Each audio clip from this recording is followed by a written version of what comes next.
magandang araw po sa inyo lahat at welcome to my channel, Mommy Flo. Dahil po madalas ako mamili, titingnan ko po ngayon kung ano naman po ang meron dito. Dito po sa Candelaria, Quezon.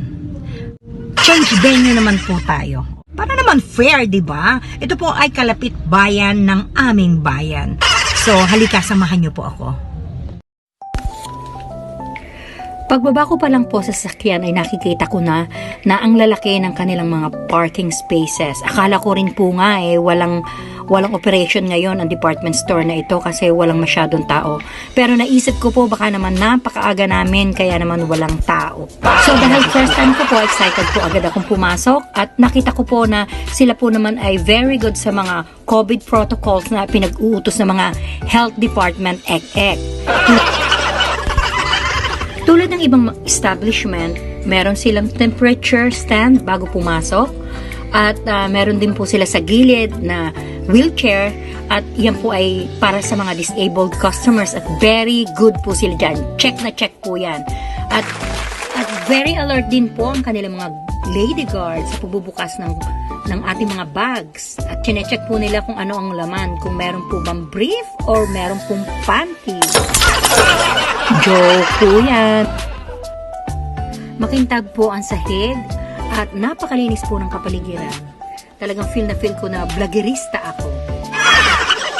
Dahil po dire-diretso ang aking camera at the same time wala pong masyadong tao. Kaya po hadang-hada talaga ako. Halos kumpleto naman po sila sa ating mga kailangan para sa araw-araw.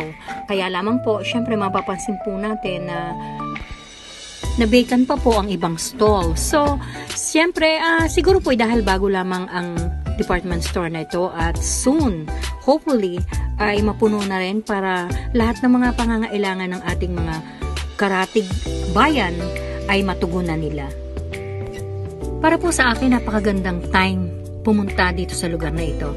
Dahil una-una, hindi na po natin kailangan na makipagsiksikan dahil sa iilan lang po ang tao. Malamig ang aircon at yung pong mga hulon-hulon ng mga tao ay wala po tayong dapat iwasan.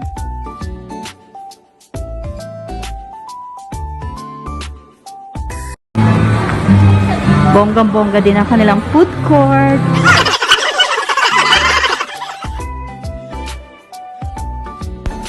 Matagal ko na pong naririnig itong lugar na to, ito pong department store na ito, pero hindi po kami napapagawi dito sa parteng lugar na ito dahil lagi po kaming papunta dun sa kabila. Pero so far, napakaganda po, napakalinis at hindi ganun kadaming tao at yun po ang ipinaka-importante ngayon dahil nga po sa COVID na ito.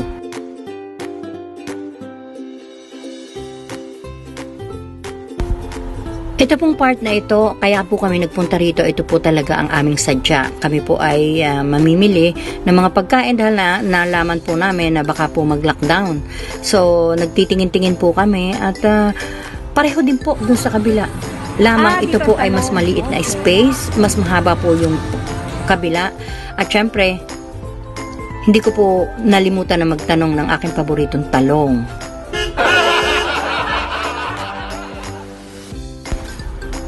Malinis po, well organized, at wala pong amoy ang kanilang fish and meat section. At yun po syempre ang pinaka maganda siguro dahil talaga mong well sanitized ang kanilang mga bagay-bagay.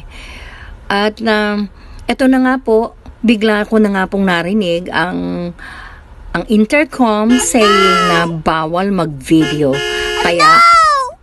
Kaya back off ang mami nyo. Inay ko po. Ayan, at bigla na nga po akong nagutom dahil sa mga pangyayari. So pumunta na lang po kami dito sa food court at hindi naman po dito bawal mag-video. At marami din po silang mga stalls na open at medyo kompleto rin po. Meron po silang chowking, meron po silang surf na aking paborito, meron din po silang pares at meron din po silang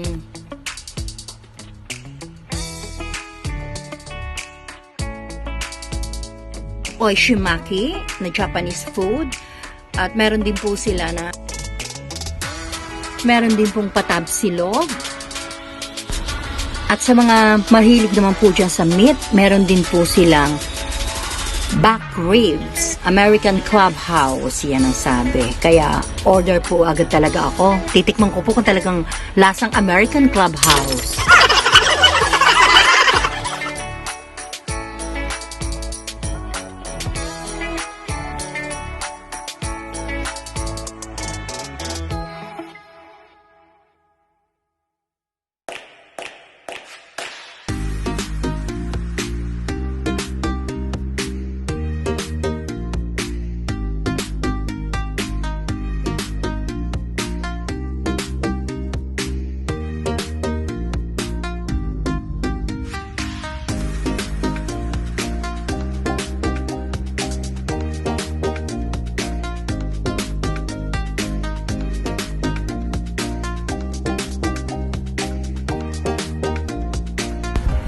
Eto nga po at after ilang minuto, dumating na po ang sugo ng ating pangkapagkain. At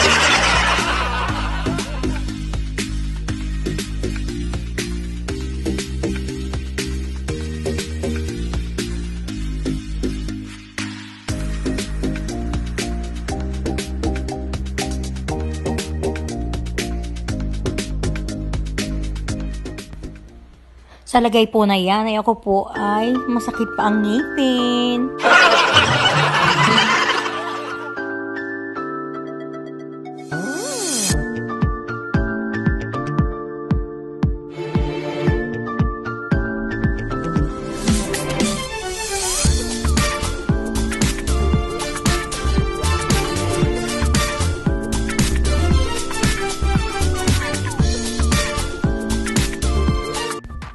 Tapos na po kami mag-osyoso at kumain at talaga pong sarap na sarap ako at talagang babalikan ko itong lugar na ito.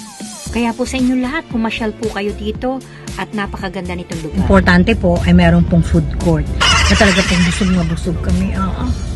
Ako'y pupunta muna sa banyo. Mag-ingat pa rin po tayo at God is good all the time. Peace out! Ako'y banyo.